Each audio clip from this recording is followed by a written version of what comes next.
አብ ወወልድ ወመንፈስ ቅዱስ አሐዱ አምላክ። በስመ አብ ወወልድ ወመንፈስ ቅዱስ አሐዱ አምላክ አሜን። ብፁዕ አባታችን አቡነ ዮሴፍ የሲዳማ ሀገረ ስብከት ሊቀ ጳጳስ፣ ብፁዕ አባታችን አቡነ ሳዊሮስ በሰሜን አሜሪካ ቴክሳስ እና አካባቢው የኢትዮጵያ ኦርቶዶክስ ተዋሕዶ ቤተክርስቲያን ሀገረ ስብከት ሊቀ ጳጳስ፣ ክቡር መጋቤ ጥበባት ቀሲስ ሞላልኝ መርጊያ የሀገረ ስብከቱ ዋና ስራ አስኪያጅ፣ ክቡር አባታችን መላከ ፀሐይ የዚህ ጉባኤው የተካሄደበት ታሪካዊው ደብረ ምሰሶ ቅዱስ ገብርኤል ቤተክርስቲያን አስተዳዳሪ፣ የሀገረ ስብከቱ የስራ ኃላፊዎች፣ የአድባራትና የገዳማት አስተዳዳሪዎች፣ ሊቃውንተ ቤተክርስቲያን፣ ሊቃውንተ እግዚአብሔር ካህናት፣ ሊቃነ ምስጢር ዲያቆናት፣ ላይከ ወንጌል በኃይሉ መምህር በኃይሉ፣ እንዲሁም ዘማሪያን፣ በዚህ ያላችሁላችሁ አባቶች፣ ወንድሞች፣ እናቶች፣ እህቶች እንደምን ዋላችሁ? እንደምን አመሻችሁ? እንደምን ሰነበታችሁ? አሜን። ልዑለ ባሕሪ እግዚአብሔር አምላካችን ስሙ ለዘላለም የተመሰገነ ይሁን። ያው መሸት ስላለን አጠር አድርጌ ጥሩ ያለች ትምህርት ለመማር እንሞክራለን። እግዚአብሔር አምላካችን ምስጢሩን ለሁላችን ይግለጥልን። የምንማርበት የትምህርታችን ርዕስ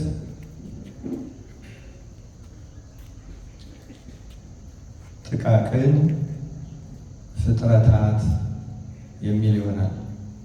መነሻ የምናደርገው የመጽሐፍ ቅዱስ ክፍለ ንባብ መጽሐፈ ምሳሌ ምዕራፍ 30 ቁጥር 24 እስከ 28 ላይ ያለው ይሆናል። እሱን አስቀድሜ በንባብ አሰማችኋለሁ። በምድር ላይ 4 ጥቃቅን ፍጥረቶች አሉ። እነርሱ ግን እጅግ ጠቢባን ናቸው። ገብረ ጉንዳን ኃይል የሌላቸው ሕዝቦች ናቸው። ነገር ግን በበጋ መኗቸውን ይሰበስባሉ። ሽኮኮች ያልበረቱ ሕዝቦች ናቸው። ቤታቸውን ግን በቋጥኝ ድንጋይ ውስጥ ያደርጋሉ። አንበጣዎች ንጉሥ የላቸውም። ሁላቸው ግን በመልካም ሥርዓት ይሄዳሉ። እንሽላሊት በእጅ ይያዛል፣ በነገሥታት ግቢ ግን ይኖራል ይላል። ስለ ቃሉ የአምላካችን የእግዚአብሔር ስሙ የተመሰገነ ይሁን።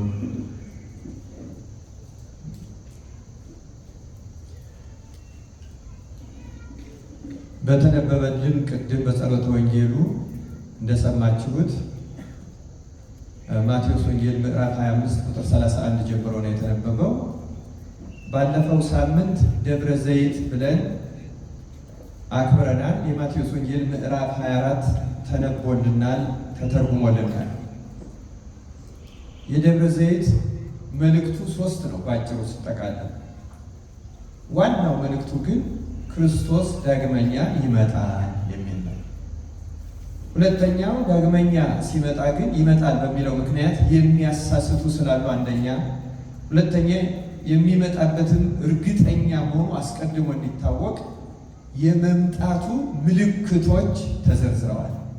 የማቴዎስ ወንጌል ምዕራፍ 24 ላይ በሰፊው የተዘረዘሩት የመምጣቱ ምልክቶች ናቸው። ምልክቶቹ አንደኛ በእርግጠኝነት መምጫው እየቀረበ መሆኑን እንድናውቅ፣ ይልቁንም ደግሞ ከሐሰተኞች መምህራን፣ ከሐሰተኞች ነቢያት፣ ይልቁንም የእነርሱ አለቃ ከሚሆን ከሐሳዊ መሲህ እንድንጠበቅ አስቀድመው የሚያስጠነቅቁ ናቸው። ይሄ ሁሉ የተደረገበት ዋናው ምክንያት ደግሞ በየዘመኑ የሚነሳውን ትውልድ ለማዘጋጀት ነው። ቤተ ክርስቲያን የተመሰረተችበት አንዱ መሰረት ይሄ ነው። ክርስቲያን ምን ካላችሁ የክርስቶስ ዕለተ ምጽአት ነው። ምጽአት ባይኖር፣ ትንሣኤ ሙታን ባይኖር፣ ፍርድ ባይኖር፣ ዛሬ በጸሎተ ወንጌል ሲነበብ እንደሰማነው የቀኝ ቁመትና የግራ ቁመት ባይኖር ኖሮ ቤተክርስቲያን አትታነጽም። ምን ልናረግ እንቀድሳለን? ምን ልናረግ ሰዓታት ማህሌት እንቆማለን? ለምን እንጾማለን? ለምንስ ሃይማኖት ምግባር ያስፈልገናል? ስለዚህ ቤተ ክርስቲያን አንዱ መሰረቷ ትንሣኤው ወይም ምጽአቱ። ትንሣኤ ባይኖር፣ ምጽአት ባይኖር፣ ትንሣኤ ሰጉባኤ ባይኖር፣ ፍርድ ባይኖር ይሄ ሁሉ ነገር አይኖርም ነበር። ስለዚህ ክርስቲያኖች ይሄ ሁሉ ነገር የኖረው ምጽአት ስላለ፣ ለዚያ ነው ቤተ ክርስቲያን ለማዘጋጀት በዓመቱ በሙሉ ብትሰብከውም በተለዩ ቀናት ደግሞ እንደ ደብረ ዘይት እንደ ጳጉሜ ባሉት ቀናት ደግሞ ሌሎቹም ሰንበታት እየተጠበቁ ምጽአቱ እርግጠኛ መሆኑንና የቤተ ክርስቲያን መሆኑ ሁልጊዜም ደግሞ በቅዳሴዋ በስብከቷ በጸሎቷ ሁሉ በጸሎት ሃይማኖት የጸሎት ማጠቃለያ በሆነው በጸሎት ሃይማኖት ሁልጊዜ ወንሴፎ ትንሣኤ ሙታን ወሕይወተ ዘይመጽእ ለዓለመ ዓለም፣ የሙታንን ትንሣኤ ተስፋ እናደርጋለን የሚመጣውንም ሕይወት። ምክንያቱም የሚመጣ ሕይወት አለ። የሚመጣ ሕይወት ባይኖርና እንደ እንስሳት ሞት ብቻ ጉዟችን የሚቋጨው ቢሆን ኖሮ ምንም ዝግጅት አያስፈልግም ነበር። ስለዚህ የወንጌሉ ዓላማ መዘጋጀት ነው። ይመጣል። በመምጣቱ ምክንያት እንዳትሳሳቱ፣ ምልክቶቹን ተጠንቀቁ፣ ፍርድ አለ፣ ተዘጋጁ ነው። አሁን በያዝነው ሳምንት በገብርኄር ራሱ የዚያ ማጠናከሪያ ነው። ገብርኄር የማቴዎስ ወንጌል ምዕራፍ 25 ሁለት ታሪኮች አሉት። ከታሪኩ በኋላ አሁን የተነበበልን የማጠቃለያ የዕለተ ምጽአቱ ማጠቃለያ የማቴዎስ ወንጌል ምዕራፍ 25 ቁጥር 31 ጀምሮ እስከ መጨረሻ ቁጥር ባለው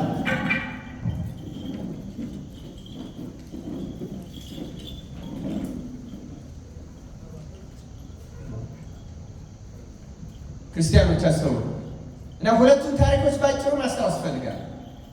ለምን የገብርኄር ሳምንት ለየት ያለ መልእክቱ ክርስቲያኖችን በጥብቅ ለማዘጋጀት ከክርስቲያኖቹም ደግሞ ጽድቅ ሰርተናል ብለን የምንታመን ሰዎች አስተውሉ። ክርስቲያኖች ከክርስቲያኖችም ጽድቅ ሰርተናል ብለን የምንታመን ለምሳሌ ማቴዎስ ወንጌል ምዕራፍ 25 ቁጥር 1 እስከ 13 ያለው ስለ 10 ደናግል ነው የሚናገሩ። ክርስቲያኖች 10 ደናግል 10 መናኞች ምሳሌዎች ናቸው።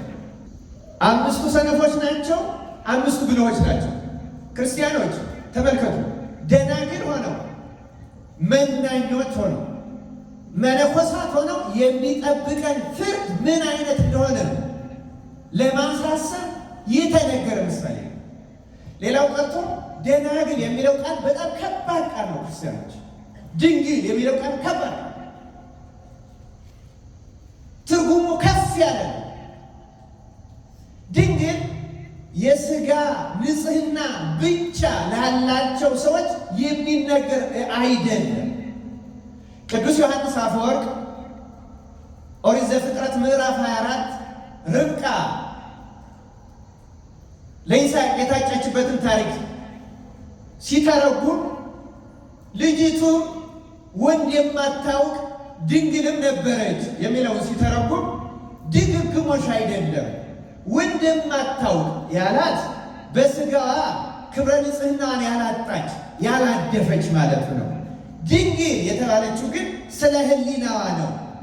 ሕሊናዋ ያልባዘነ አንድንም ሰው ያልተመኘ ያልሴሰነች ያልረከሰች ስለነበረች ወንድ የማታውቅ ድንግልም ነበረች ተብሎ በሁለት አንቀጽ የተጻፈላት ለዚህ ነው። ስለዚህ ድንግልና ሕሊናን ጭምር የሚያጠቃልል ስለሆነ ከባድ ቃል ነው። ክርስቲያኖች ታላቁ ቅዱሱ ሊቁ ቅዱስ ባስልዮስ አስገራሚ ተአምራትን ያደረገው በምትሃት ክርስቶስ የተካደበትን ደብዳቤ የሰወረው ጋኔን በጾም በሱባኤ አስገድዶ ወረቀቱን የተቀበለ ከአንደበቱ የሚወጣው ቃለ እግዚአብሔር ተሐዋስያትን ከማቃጠል በላይ ምዕመናንን ሄዶ ሲዋሃዳቸው ቅዱስ ኤፍሬም አይቶ የመሰከረለት ባስልዮስ፣ ሙት ያስነሳው ባስልዮስ፣ ሥርዓተ ቤተ ክርስቲያንን በድንቅ መሠረት ላይ ያነጸው ባስልዮስ፣ የቅዳሴያችን አብዛኛው ጸሎትና ስርዓት የሰራው ባስልዮስ ስለ ራሱ እንዲህ ይላል፣ ከሴት ጋር አልተኛሁም ድንግል ግን አይደለሁም ይላል ባስልዮስ። ባስልዮስ እንዲህ ካለ እኛ ምን ልንል እንችላለን? ክርስቲያኖች እዩት ወንጌሉ። ድንግል የሚለው ቃል ከባድ ቃል ነው። ንስሐ ዘማዊውን ድንግል ታደርጋለች ሲባል የሥጋው ድንግልና እንዳልሆነ የታወቀ ነው።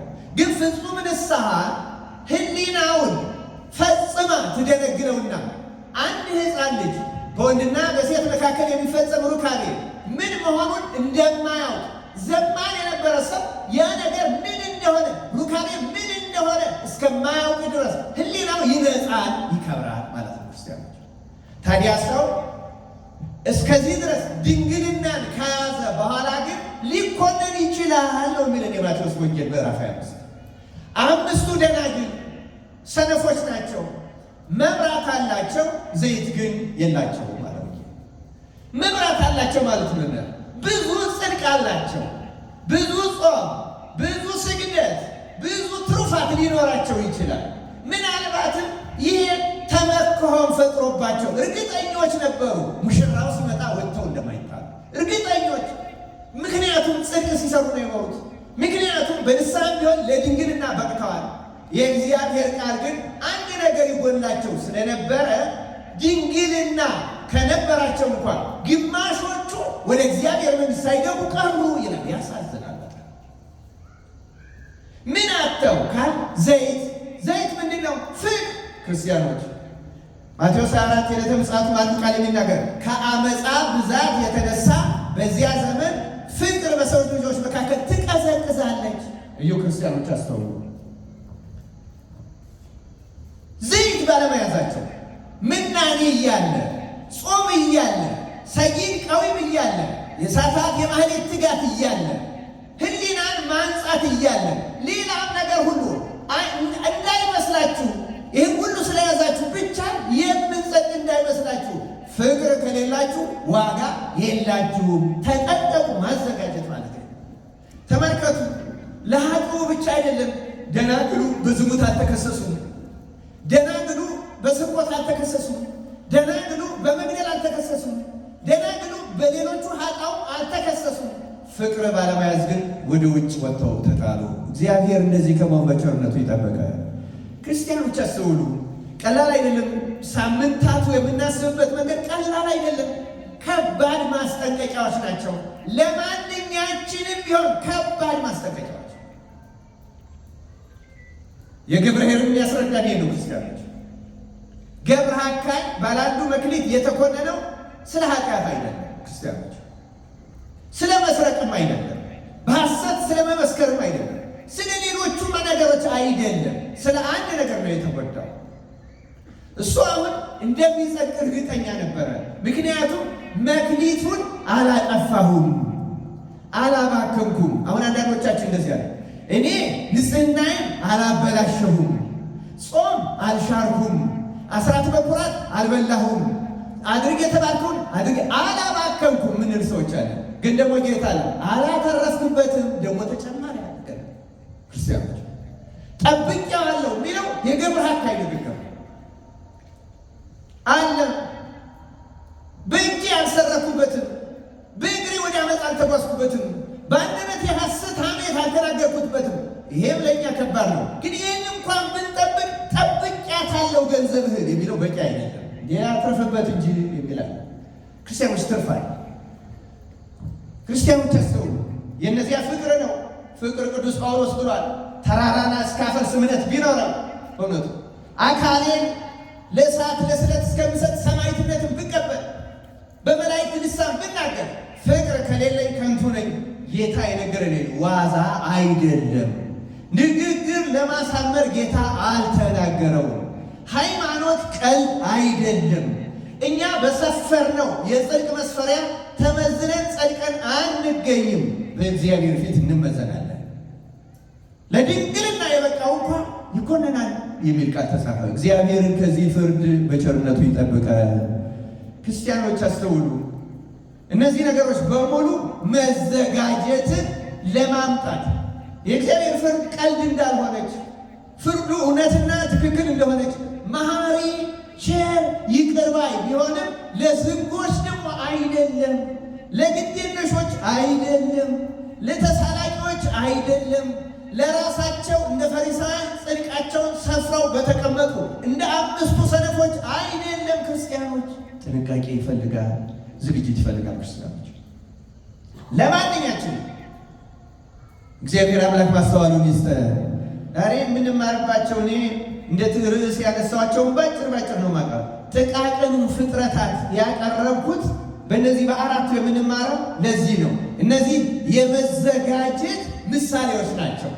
መፍቀሬ ጥበብ ሶሎሞን ስለ እነዚህ ፍጥረታት የተናገረውን አቡልዲስ የተባለ የሁለተኛው ክፍለ ዘመን የሮማ ሊቀ ጳጳስ የነበረ ታላቅ ሊቅ እኛ በሃይማኖት አበው የምናውቀው ስለ እነዚህ በተረጎመበት ድርሳኑ ካለው ተነስቼ አጭር መልእክቶች እንማራለን። ክርስቲያኖች እግዚአብሔር አይምሯችን ይክፈትልን፣ ቃሉን በህሊናችን ያሳድረብን።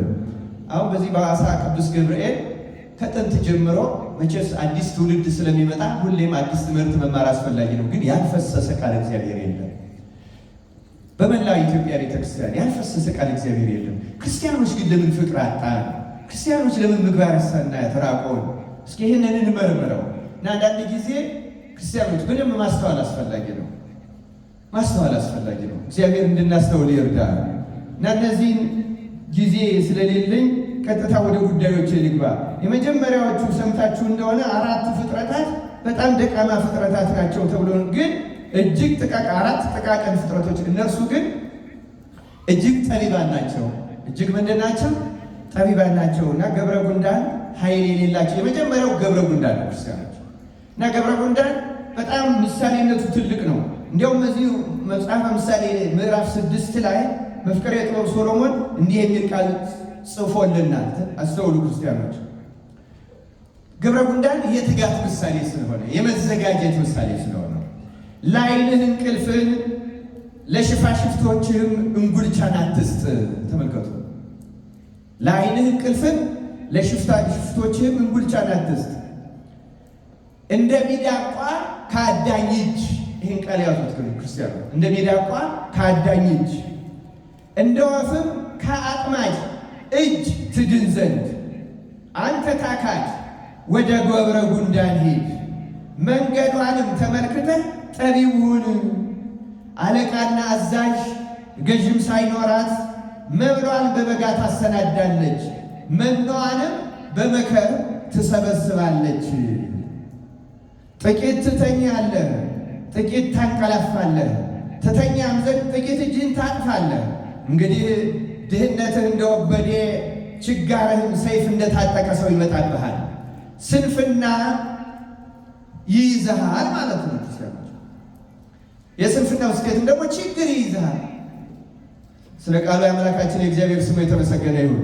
እያንዳንዷን ቃል ማብራራት ምንኛ ደስ ባለ ክርስቲያኖች። ግን እዩ፣ ተዘጋጁ። ይቺ ዓለም የመዘጋጃ ዕድሜ ናት። ተስፋ የምናደርገው የሚመጣው ሕይወት ነው። ወሕይወተ ዘይመጽእ ለዓለመ ዓለም፣ ለዘላለም የሚኖር ተስፋ የምናደርገው ትልቅ ሕይወት አለ። ለዚያ መዘጋጃ ናት ይቺ። እንግዲያስ እንዴት ልዘጋጅ ካል ሂድና ገብረ ጉንዳንን እያት። እኔ እኮ ደካማ ነኝ፣ እኔ ድካሜ ብዙ ነው፣ እኔ እንደዚህ ነኝ ትል ይሆናል። ግን እያት ገብረ ጉንዳንም ደካማ ናት። ምሳሌ 30 ላይ እንደሰማችሁት ያልበረቱ ገብረ ጉንዳን በጣም ትንሽ ከመሆኗ አቅማ ደካማ ከመሆኗ የተነሳ በክረምት መኗን ልትሰበስብ ብትወጣ አንዲት ትንሽ የዝናብ ጠብታ ይዛ ትሄዳለች። ገብረ ጉንዳን ግን እንደኛ ነባቢት፣ ሕያዊት፣ ለባዊት ወይም አዋቂ ነፍስ ሳይኖራል በደመ ነፍስ ብቻ ያቺ ትንሽ ፍጥረት በሚያስገርም መንገድ ወቅት አውቃ መቼ መዘጋጀት እንዳለባት፣ መቼ መኗን መሰብሰብ እንዳለባት አውቃ በጊዜው ጊዜ ትዘጋጃለች። ለዚያው አለቃ ሳይኖራት፣ አዛዥ ሳይኖራት ራሷ አስባ። እግዚአብሔር አምላክ ከዚህ እንድንማርና በእውነት በራሳችን ትጋት እንድንዘጋጅ በቸርነቱ ይርዳል። ክርስቲያኖች ሰምታችኋል፣ ቅድም ሲነበብ ብራብ አላበላኸኝም፣ ብጠማ አላጠጣኝም፣ ስታረዝ አላለብስም፣ ስታመም አልጎበኘኝም እያለ መቼ እንላለን? መቼ እንቅልፍ ላይ ነው ያለ ነው። ክርስቲያኖች ለእግዚአብሔር መንግሥት እንዳንዘጋጅ ከሚያደርጉን አበይት ኃጢአቶች ቅዱስ ወግሪስ የተባለ የሦስተኛው ክፍለ ዘመን ቅዱስ መነኩሴ ቅዱስ አባት 8 በጣም ኃይለኛ ገዳይ ኃጢአቶች የሚላቸዋል። 8 ከሁሉ የሚበልጡ። ከእነዚህ ውስጥ አንዱ ስንፍና ይባላል። ምን ይባላል አልኳችሁ? ስንፍና ከባድ ኃጢአት ነው። ክርስቲያኖች ብዙዎችን ሳንዘጋጅ እንድንገኝ ያደረገን 5ቱ ደናግልም ስንፍናም ጭምር ፍቅር እንዲያጡ ያደረጋቸው እሱን አንዱ እያዘናጋ ማለት ነው። ስንፍና ወደ ሌሎች ኃጢአት ስንፍና በጣም አደገኛነቱ 2 መልክ ነው ያለው ይላል። ይሄን ደግሞ የሚለው ዮሐንስ ዘሰዋስው የተባለ አባት ነው። ስንፍና 2 መልክ አለው ይላል። በጣም አደገኛ ኃጢአት ነው። 2 መልክ አለው። አንደኛ አሁን እዚህ መጽሐፈ ምሳሌ ምዕራፍ 6 ላይ እንዳነበብኩላችሁ ጥቂት ልተኛ ጥቂት ልረፍ የሚል ዝግ የሚያሰኝ ጸሎት ሲሆን ነገ ይደርሳል፣ በኋላ ይሆናል፣ ነገ ኋላ ነገ እስኪ ልረፍበት፣ እስኪ ይደርሳል፣ ይቀስበል፣ ዘንድሮ ቁረብ፣ እስኪ ቆርሞ፣ እስኪ ይሄን ልለፈው፣ እስኪ እንደዚህ ላድርግ እያለ የሚያዘገኝ አደገኛ መንፈስ ነው እና መንፈሱ ርኩስ መንፈሱ የቀትር ጋኔን ይባላል። የምን ጋኔን ይባላል አልኳቸው? የቀትር ጋኔን ነው የሚለው ወግሪስ ነው። የስንፍና መንፈሱ የቀትር ጋኔን ነቢየ እግዚአብሔር ቅዱስ ዳዊት መዝሙር 91 ላይ ከቀትር ጋኔን አትፈራም ይላል። ዘይሃደር በረድኤተ ልዑል ወይነብር ውስጥ ጸላሎቱ ለአምላከ ሰማይ ብሎ ለእግዚአብሔር ምስካዬ ወጽወነ አንተ። እዚህ ላይ ወረድ ብሎ ይህ እነዚህ ያነሳቸዋል። በእግዚአብሔር የሚታመን እምነቱ ትክክልና እውነተኛ የሆነ ሰው በሱ መጠጊያ በልዑል መጠጊያ የሚኖር ሰው እያለ እያመሰገነ መጥቶ ይህን ሰው ይላል ከቀትር ጋኔን ወይ ከስንፍና መንፈስ አትፈራም ይላል። እግዚአብሔር ከዚህ መንፈስ ይፈውሳል። እና ይህ ስንፍና መንፈስ አንደኛው መልኩ ዳተኛ ማድረግ እና ለጸሎት የተማረደ መንፈስ ካህንም ቢሆን እየቀደሰ ጣዕም አይሰጠው፣ ሰዓታት ማህሌ ቢቆም እየተናገረው ማህሌት አይሰጠው፣ እያዛጋ እየተልፈሰፈሰ ግድ ሆኖበት የሚያደርገው ያደርግበታል። ያ መንፈሱ ተዋጊ መንፈስ ነው። እግዚአብሔር ከዚህ መንፈስ ይፈውሳል። እና ወደ መጨረሻ ተስፋ መቁረጥ ያመጣል። ይሄኛው ምን አይነት አሁን እኔንስ እግዚአብሔር ይሰማኛል አሁን እንዲሆኝ እጸድቃለሁ እያለ ደግሞ ተስፋ መቁረጥ ይጨምርበታል። ተስፋ መቁረጥ ከ8ቱ ኃጢአቶች ነው፣ ግን ከ7ቱ የሚበልጥ ክፉ ኃጢአት። እግዚአብሔር ከዚህ መንፈስ ይፈውሳል። አንደኛው የስንፍና መንፈስ መልኩ ደግሞ ቀዥቃዣ ማድረግ፣ ረፍት የለሽ ረፍት የለውም። አንዳንዱ ሰው ለምሳሌ ቢሮ ተቀምጦ አእምሮ ሰላም ያጣል። ቤት ቢሄድ ይሻለኝ ይሆንና ቤት ይሄዳል። ቤቱም ሲሆን ረፍት ያጣል። እንደገና ጓደኛዬ ላገኘው ብሎ ወደ ከተማ ያዞረዋል። ከዚያ በኋላ ወሬ ነው የሚያስረቅመው። መውራት፣ መሳቅ፣ ረፍት የለሽ አንድ ነገር ላይ ተረጋግቶ መቀመጥ አይችልም። ይሄ የቀትር ጋኔን የተባለው የስንፍና መንፈስ ያደረበት አንዱ መገለጫው ነው። አንዳንዶችን ዘገምተኛ ያደርጋል፣ አንዳንዶችን ቀዥቃዣ ረፍት የለሽ። አሁን ጸሎተ ቅዳሴ ሆኖ ረፍት የማይኖረን ሰዎች አሉ። እዛ ሌላ ጊዜ ትዝ የማይለን ስራ ለነፍስ የሚጠቅማት ነገር ሲደረግ ትዝ ይለናል፣ ረፍት ያሳጣል። እግዚአብሔር ከዚህ ክፉ መንፈስ በቸርነቱ ይፈውሰን። ክርስቲያኖች ከግብረ ጉንዳን ተማሩ፣ ተዘጋጁ። በበጋ እሷ መኗን እንደምትሰበሰብ እናንተም ደግሞ ይለናል ነቢየ እግዚአብሔር ዳዊት። ክርስቲያኖች እና ገብረ ጉንዳን በሁለት መንገድ አብነት ናት። አንደኛ ጊዜዋን ታውቃለች፣ ሁለተኛ ትጉ ነች። ክርስቲያኖች በሰዓታቸው መስራት አለባቸው፣ ትጉዎች ሆናል። ክርስቲያኖች ለዛ ነው ለመነኮሳት በተለይ በገዳማት ወይ መጽሐፍትን መመልከት ወይ ስራ መስራት ወይ ጸሎት መጸለይ ያለበት። ከዚህ ውጭ የሆነ ሰው መገኘት የለበት። ምክንያቱም የስንፍና መንፈስ ያደርበታል። ይሄ የቀትር ጋኔን በማንኛውም ሰዓት ያስቸግራል፣ ግን ከጧቱ 4 ሰዓት እስከ 10 ሰዓት ባለው የበለጠ ይሰለጥናል ይላል አባቶች። ከ4 ሰዓት እስከ 10 ሰዓት ቀን ላይ ማለት በማንኛውም ሰዓት ይሰለጥናል። በዚህ ጊዜ ደግሞ የበለጠ ይሰለጥናል። ትጉዎች ግን ያመጡታል። ክርስቲያኑ ብድግ ማለት መፍትሄ ነው። ትጋት ለቅዳሴም ሲሆን ብድግ ብላችሁ ፊታችሁ እስኪ ትንሽ ልተኛ፣ እስኪ ትንሽ ሶሎሞን እንዳለው እዚህ መጽሐፍ ሳይመረስ ትንሽ ልረፍ፣ ትንሽ እንዲሉን እስኪ ቆይ ቄሶቹ ሳይከፍቱት ለምታስቸኩል አትበሉ። ክርስቲያኑ ከነቃችሁ ብድግ በሉ። ይህን መንፈስ አማት ባሸንፉት። አማት ምን አሸንፈ ነው በትጋት ነቅተን ተግተን መተን እግዚአብሔር ለማገልገል ያብቃል። ክርስቲያኖች እንደ ገብረ ጉንዳን ትጋት እንዲሰጠን እግዚአብሔር በቸርነቱ ይርዳል። አንድ ቃል ብቻ ስለ ትጋት ጠቅሼ አልፋለሁ። በእውነቱ ይሄ ጊዜ ስለሌለኝ ብዙዎቹን መዘርዘር አልችልም። እንዲህ ይላል መጽሐፈ ምሳሌ ምዕራፍ 12 ቁጥር 27 ላይ መፍከሬ ጥበብ ሰሎሞን ለሰው የከበረ ሀብቱ ትጋት ነው። ለሰው የከበረ ሀብቱ ምንድን ነው አለ? ትጋት። ክርስትና ትጋት ነው። ክርስቲያኖች የምትሰሩበት መስሪያ ቤት አሰሪያችሁ የዚህ ዓለም ባለጸጋ ቢሆን ሃይማኖቱ ምንም ቢሆን ተግተህ ስራ። ክርስቲያን እነ ዮሴፍ ተግተህ ስራ።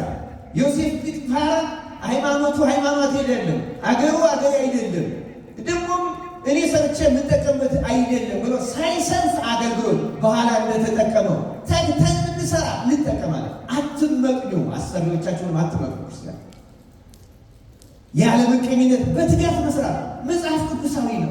ክርስቲያን መንፈሱ ነፃ በሌሎች መንፈስ አይያዝ። እግዚአብሔር አምላክ እንዲህ እንድንተጋ በቸርነቱ ይርዳል። ጌታችንም በዚሁ በዕለተ ምጽአቱ በተመለከተ ወደ ፈተና እንዳትገቡ ምን አድርጉ ነው ያለ? ትጉና ጸልዩ። ጸልዩ ብቻ ነው፣ ተግታችሁ ነው። ተግተን እንደ ገብረ ጉንዳን ለመዘጋጀት አምላካችን እግዚአብሔር ይርዳል። የሦስቱም ፍጥረታት ባጭሩ እናገራለሁ። ክርስቲያኖች ሽኮኮዎች ይላል ሶሎሞን፣ ሽኮኮዎች ያልበረቱ ናቸው፣ ነገር ግን መኖሪያቸውን በቋጥኝ አለት ውስጥ ያደርጋሉ ይላል። እኛም ክርስቲያኖች ያልበረታል።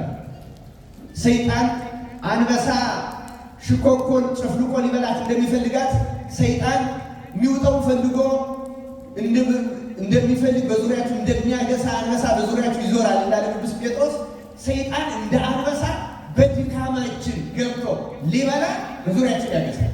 ግን እኛ እንደ ሽኮኮች ያልበረቱ ብንሆንም በአንድ ጥበብ መዳን ይችላል። ሽኮኮች መኖሪያቸውን ቋጥኝ አለት ውስጥ ስለሚያደርጉ ተመልከቱ ክርስቲያኖች፣ አለቱን ሰብሮ አንበሳም ቢሆን ሌላም አውሬ ቢሆን ሊነካቸዋቸው።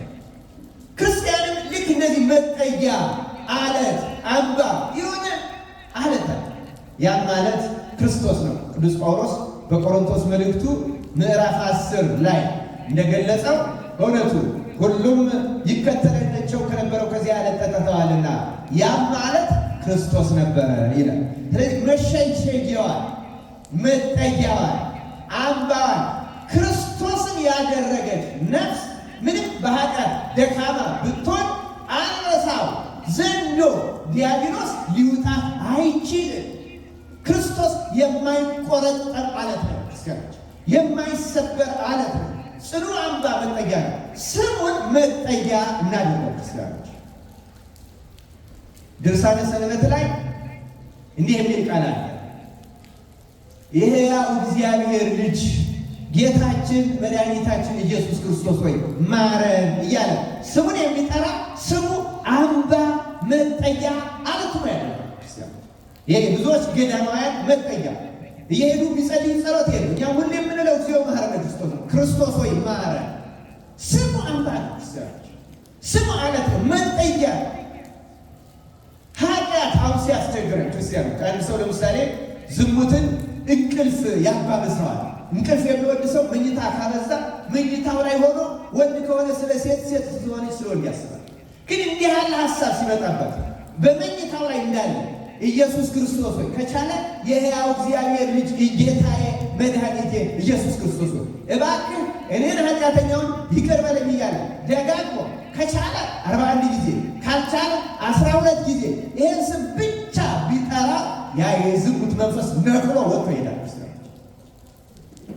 ከሰው ጋር ተነጋግረን ተቀያይመን ሀሳቡ እየመጣ እያብሰለሰለ እንቅልፍ ሊከለክለን ቢረብሸን አማትቡና ጌታዬ ኢየሱስ ክርስቶስ ሆይ ሰይጣን ጥላቻን እንዳይተክልብኝ፣ በቀልን እንዳያሳድግብኝ፣ ፍቅር ይቀዘቅዛል ብርሃን። ፍቅር የሌላቸው ደናግል እንኳን እንደሰማነው በውጭ ይወጣሉ፣ ይጣላሉ ወደ ጨለማው ብርሃን። እባክህ ኢየሱስ ክርስቶስ ሆይ ይሄን መንፈስ ከኔ ያርቅ እያለ የክርስቶስን ስም የሚጠራ ሁሉ በመኝታው፣ በቢሮ፣ በስራው፣ በቤተክርስቲያን ሆኖ የሚያንገላታው ኃጢአት ሁሉ ድል ይነሳው ዘንድ የክርስቶስ ስም ኃይል ይሆናል። ክርስቲያኖች ሽኮኮች ያልበረቱ ናቸው፣ ድካሞች ናቸው።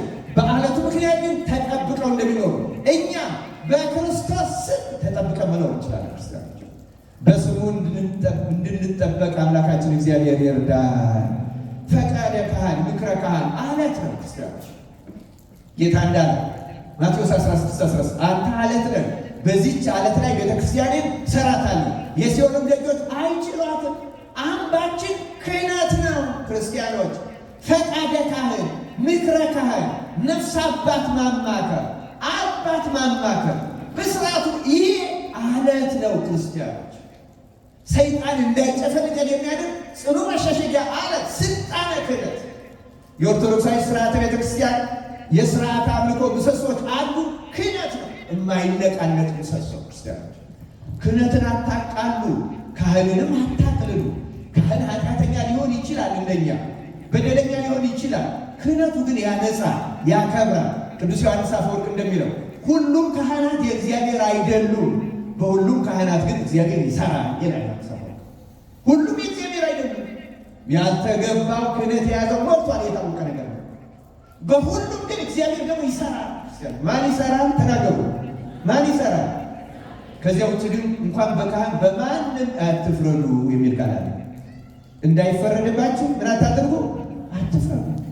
እንኳን በካህን ዝም ብሎ በሚያየው ነገር የሚፈርድን ሰው በጻድቅ ሰው ሁሉ ይፈርዳል። በነገራችን ልክ ስንክሳሩ እንደሚነግረው እንደ አባ ባጠል ባለ ንጹሕ ድንግል መነኩሴ ዘማዊ ነው ብለው ሰዎች ይፈርዱበት እንደነበር በማናውቀው አንፍረድ። ክርስቲያን እግዚአብሔር ሳናውቅ ከመፍረድ ይጠብቃል። ክህነት አለት ነው። በሰዎች ምክንያት አድርጎ ሰይጣን እያስተቸ ከክህነት አለት ካራቀ በኋላ ሰላም ለመብላት ነው። ክህነት አምባችን ነው። ክህነት መጠጊያችን ነው። ክህነት አለታችን ነው። ደካሞችን ብንሆን ካህን እግዚአብሔር ይፍታ ሲል ካህን ሲሰማው ስርየት እናገኛለን። አሁን ስንፍናን ራሱ ከላይ ያነሳሁትን አንድ ክርስቲያን መጀመሪያ በሽታው ስንፍና እንዳለበት ይወቅ። ሁለተኛ ስንፍና ኃጢአት መሆኑን አውቆ ይናዘዝ። ሲናዘዝ ገና የዚህ የስንፍና መንፈስ ጋቢልለታል፣ ይርቅለታል ይላል። ተጋርዶም ከቀጠለ ደግሞ ጨርሶ ተላቆት ይቀራል። እግዚአብሔር ከነዚህ መናፍስት በቸርነቱ ይገላግላል። ሶስተኛ አንበጣዎች ናቸው። አንበጣዎችም እንዲሁ ደካሞች ናቸው፣ ግን ደግሞ ሁላቸው በመልካም ስርዓት ይጓዛሉ ይላል መጽሐፍ። ሁላቸው ንጉሥ የላቸውም። አንበጣዎች ንጉሥ የላቸው፣ ሁላቸውም ግን በምን ስርዓት ይሄዳሉ? በመልካም ስርዓት። ክርስቲያኖች ስርዓተ ቤተክርስቲያን መሰረታዊ ነገር። 21ኛው ክፍለ ዘመን የቴክኖሎጂ ዘመን ቅባት እርሶ የሚለው አይሰራም። እግዚአብሔር ሙሴን በሰማይ እንደተገለጠልህ አድርገህ ተጠንቅቀህ ስርዓት ያለ የቤተ ክርስቲያን ስርዓቷ ሰማያዊ ነው። ሰዎች የፈጠሩት አይደለም፣ እንዳመጣን የምንሽረው አይደለም። ሲኖዶስ በቀኖና ስርዓት መንፈስ ቅዱስ በገለጸለት ለእኛ በኃጢአት እንዳንያዝ የሚያቀሉት ራሱ ሰዎች በኃጢአት እንዳይከሰሱ ለሰዎች ድካም ተብሎ ይደረጋል እንጂ ለሰዎች ሌላ ምቾት ተብሎ አይደረግም። እና አንበሳ ንጉሥ የለውም፣ ግን በመልካም ስርዓት ይጓዛል። ትምክሎ አንበሳ አንበጣ እኛ ግን ሰው ሆነ እንደ መላእክት አዋቂ አይኖ ተሰጥቶ የመላእክትን ሕግ ተምረን ክርስቶስ ራሱ ወርዶ አስተምሮን አስደናቂ ትርጓሜ ትምህርት ተሰጥቶን በጣም ብዙ ስርዓት ተጽፎልን ልክ እንደ አሕዛብ እንደማያውቁ ሰዎች ስርዓት አለ። እግዚአብሔር ከዚህ በሽታ ይፈውሰን። ክርስቲያኑ ስርዓተ ቤተክርስቲያን እናክብር፣ በስርዓት እንመላለስ። ካህናትን ምእመናን እርግጥ በእኛ ዘመን ስርዓተ ቤተክርስቲያን በጣም ይዳፈሩ ካህን ሁሉም ካህናት አይደሉም። ብዙዎቻችን ግን እንዳፈራለን። እንደው መቼስ የቄስ ልጅ እግዚአብሔር አውቆት ይመስለዋል ይባላል። አሁን ግን ቄስ ራሱ አንዳንዱ ቄስ ራሱ የእግዚአብሔር ትንሽ ወንድም ነው የሚመስለው ሰው አለ። እግዚአብሔር ከበሽታችን ይፈውሰን። አንዳፈረው። የእግዚአብሔር ቤት እሳት ናት። በእውነቱ እንደዚያ እንደ ኦሪት ዘመን ወዲያው እንደነ ዳታን እንደነ አቤሮን ወዲያው መሬት ተከፍቶ አይዋጠን እሳት ወርዶ አያቃጥለን እንጂ እሳት ሆኖ ግን ይፈጀናል። አራተኛውና የመጨረሻዎቹ ሰዓቱ ስለሄደ እንሽላሊት ናቸው። እንሽላሊት በእጅ ትጨበጣለች፣ ነገር ግን በነገስታት ግቢ ትኖራለች ይላል ቅዱስ አቡነ ዲሴን ሲተረጉም። ነገስታት ያለው ሥላሴን ነው። በብዙ ቋንቋ የተናገሩ ሥላሴን ለመመልከት ነው። ነፍስ በእውነት እግዚአብሔርን በትክክል የምታመልክ ከሆነ ወደ ሥላሴ ግቢ ትገባለች ይላል። የሥላሴ ግቢ ማለት ሥላሴ የሚባል አጥቢያ ቤተክርስቲያን ግቢ ማለት አይደለም። የሥላሴ ግቢ የምትባለው ቅድስት ቤተክርስቲያን ናት። የትኛዋ ናት ቅድስት ቤተክርስቲያን? ተመልከቱ። በተለይ በቅዳሴ ጊዜ ሊቀ ካህናት ኢየሱስ ክርስቶስ ራሱ ህብስት ራሱ መስዋዕት ሰዋዊ ሆኖ በገባሬ ሰናይ ቄስ በኩል አለ። የቤተ ክርስቲያን ራስ ስለሆነ ድንግል ማርያም አለች፣ ጻድቃን ሰማዕታት አሉ፣ መላእክት አሉ። ከዚያ በኋላ ከእኛ ከምዕመናን ከተገኘነው ደግሞ ተነሳሂ ኃጥእ የሚባለው ተነሳሂ ኃጥእ ማለት በልቡናው ከማንም ሰው የባሰ ኃጢአተኛ ላይ ብሎ ከልቡ የሚያምነውን ሰው መንፈስ ቅዱስ ወደዚያች ቅድስት ቤተ ክርስቲያን ረቂቅ ህብረት ያስገባዋል። መንፈስ ቅዱስ ወደዚህ ህብረት ያስገባል። ክርስቲያን ቀዳሽ ሆነን ላንገባ እንችላለን፣ ቆራቢም ሆነን ላንገባ እንችላለን። ልቡናችን በሚገባ መንገድ ዝግጁ ካልሆነ እዚች ውስጥ ግባ ውጣ የሚለው መንፈስ ቅዱስ ብቻ። ማነው ይህን የሚያስገባው የሚያስወጣው? መንፈስ ቅዱስ። ነፍሱ የተዘጋጀች እውነተኛ ተነሳይነት ተአምኖ ኃጣው ያለው ኃጢአቱን የሚያምነው መንፈስ ቅዱስ ያስገባዋል። ቅዳሴያችን መግቢያው ላይ ያስጠነቅቃል።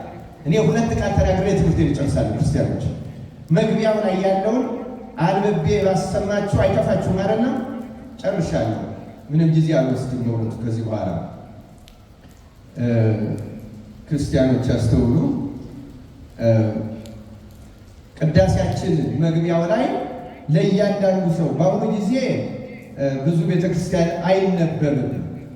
ከጸሎተ ንስሐ በፊት ካህኑ ሁሉም እየሰማ ሊያነበው የሚገባ እንደሆነ ስርዓታችን ያዛል። እንዲህ ይላል። የባስልዮስ ስርዓት ነው። አንድ አምላክ በሆነ በአብ በወልድ በመንፈስ ቅዱስ ስም ለቄስና ለዲያቆን ለሕዝቡም ሁሉ የሚገባ በየጊዜው ሁሉ ሊሰሩት የሚገባ የቅዳሴ ስርዓት ነው። እንደ አባቶቻችን ስርዓት ቄስም ቢሆን ዲያቆንም ቢሆን በቅዳሴ ጊዜ መጀመሪያ ይህን ቃል በግድ ያንብብ ይላል ስርዓቱ። በግድ ያንብብ። ከቅዱስ ምስጢር የሚቀበሉ ሁሉ በማስተዋል ይህን ይስሙ። እንዲህም ይበልና ወንድሜ ሆይ ኃጢአትን እያሰብክ በዚህ ልቡና ኑር፣ ይቅርታንም ታገኝ ዘንድ ስርየትን ለምን። ስለ አንተም ስለ እነሱም ንጹሕ የሚሆን መሥዋዕቱን በሚያቀርቡበትና በሚያሳርጉበት ጊዜ ከቤተ ክርስቲያን ሳትወጣ ስለ አንተ የሚያቀርብና የሚጸልይ ካህኑን አትተወው። ከሚያስወጡት ካልተጠመቀው ጋር አብረህ እንዳትሄድ በቤተ ክርስቲያን ኑር እንጂ። የካህኑንም ቃሉን አድምጥ። ስለ አንተ ስለ ኃጥአንም ሁሉ የሚለምነውን ስርየት ስማው፣ አምላካቸው ይቅር ይላቸው ዘንድ። አንተ ሰው የኃጢአት ስርየትን ልታገኝ ከወደድ ከቤተ ክርስቲያን ለምን ትወጣለህ? ሌላው አንገቱን ዝቅ አድርጎ ስለ አንተ ምሕረትን ይለምናል። አንተስ ለምን ሥራ ፈት ትሆናለህ? በዚህ ጊዜ በልቡና ከአንዱ ሀገር ወደ አንዱ ሀገር ትመላለሳለህ፣ መራዊ ሰማያዊ በሚሆን በክርስቶስ ማኅተም የታተምክ ስትሆን። ነገር ግን አድምጡ ክርስቲያኖች፣ ነገር ግን ቤተ ክርስቲያን ወደ ውጭ ታወጣሃለች፣ ለዘላለሙ ወደ እርሷ እንዳትገባ ደጆቿን ትዘጋባሃለች፣ ባዕድ በመካከሏ አይገኝምና ይላል። እግዚአብሔር በቸርነቱ ይቅር ይበለን። እዩ፣ ቅዳሴ ላይ አንድ ሰው ነቅቶ ተግቶ ታሞ አጣውሮት ካልቆመ ይልቁንም በሐሳቡ ወደ ቤቱ፣ ወደ ስራው፣ ወደ ዘመዶቹ የሚሄድ ከሆነ መንፈስ ቅዱስ አውጥቶ ይጥለዋል። ይላችሁ ከሥላሴ ግቢ ያወጣዋል ማለት ነው። ከቅድስት ቤተክርስቲያን ህብረት ይለየዋል። ቀዳሽ ሆነ፣ አስቀዳሽ ሆነ። እንዲህ ያለው ሰው ቅዳሴው ይረዝምበታል፣ እስኪያልቅ ይቸኩላል፣ ይቁነጠነጣል፣ ጣዕም አይሰማውማ። ረድኤት ተለይቶታል። ልቡናው ስላባከነ ስላልተዘጋጀ። በእርግጥ በቅዳሴ ጊዜ አንባቢዎቹ ላይ ችግር ይኖራል። በዜና አበው ከባድ ማስጠንቀቂያ ያለ መጽሐፉ ቃሉ ጉልህ ይሁን፣ አንባቢው አሰምቶ ሳይንተባተብ አጥርቶ ያንብብ የሚል ትእዛዝ አጥርቶ ነው ማንበብ ያለበት። ካለ ምዕመን ደግሞ አጥርቶ መስማት አለበት። አጥርተን እንድንሰማ አምላካችን እግዚአብሔር ይርዳል። እዩ ክርስቲያኖች፣ ገና መጀመሪያ ይሄ በግድ ያንብብ የተባለው ለምንድን ነው? ትወጣለህ ከስሉስ ቅዱስ ግቢ ከህብረተ ቤተ ክርስቲያን ትለያለህ። በልማድ ብቻ ካደረግከው፣ በልማድ ብቻ ከቆም፣ በልማድ ብቻ ከተመላለስ መንፈስ ቅዱስ ይለያሃል፣ ይጥልሃል። ቅዳሴው 41 ጊዜ እግዚኦ መሐረነ ካሉ በኋላ ዲያቆኑን የሚል ቃል አለ። በንስሐ ውስጥ ያላችሁ ራሳችሁን ዝቅ ዝቅ አድርጉ። ምን አድርጉ? ራሳችሁን ማለት ጭንቅላታችሁን ማለት አይደለም፣ ልቡናችሁን ማንነታችሁን ኃጢአተኛ የማይገባችሁ መሆናችሁን አውቃችሁ በመንፈስ ራሳችሁን አዋርዱ ማለት ነው። የዚያ ጊዜ ካህኑ ፊቱን ወደ ሕዝቡ ዞር ያደርግና ትልቅ የምልጃ ጸሎት ይማልድልናል። እንዲህ እያለ ቃል በቃል አልናገረው። አቤቱ ጌታችን አምላካችን መድኃኒታችን ኢየሱስ ክርስቶስ ሆይ የቀደመ በከበረ ደም ፈሳሽነት የቀደመ በንስሐ ወዳሉት ወገኖች ተመልከት። የቀደመ በደላቸውንም ይቅር በልላቸው፣ አስተስርይላቸው። ወደ ቅድስት ቤተ ክርስቲያንም ጨምራቸው፣ አንድ አድርጋቸው ይላል። ወደ ቅድስት ቤተ ክርስቲያን ምን አድርጋቸው? ጨምራቸው። አያችሁ፣ ወደ ሥላሴ ግቢ መግባት ማለት ያለው የሚያደርገው ክርስቶስ ነው። የሚያደርገው መንፈስ ቅዱስ ነው። የሚያደርጉት ሥላሴ ናቸው። መንፈስ ቅዱስ ያልጨመረው ሰው ቢቀበለው በበረሃ ላለ ለባህታዊ እንኳ ይሆናል እንጂ ለራሱ አይሆናል። ይኸው እነዚህ ደካሞች ናችሁ እንደ እንሽላሌ።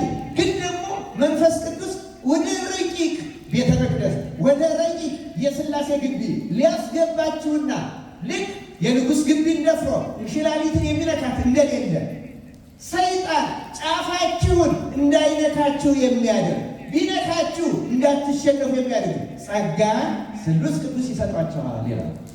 እግዚአብሔር እንዲህ ያለውን ጸጋ ያደለ። የተወደዳችሁ እግዚአብሔር ቤተሰቦች ጌታ ይመታል፣ በሁላችንም ላይ ይፈርዳል።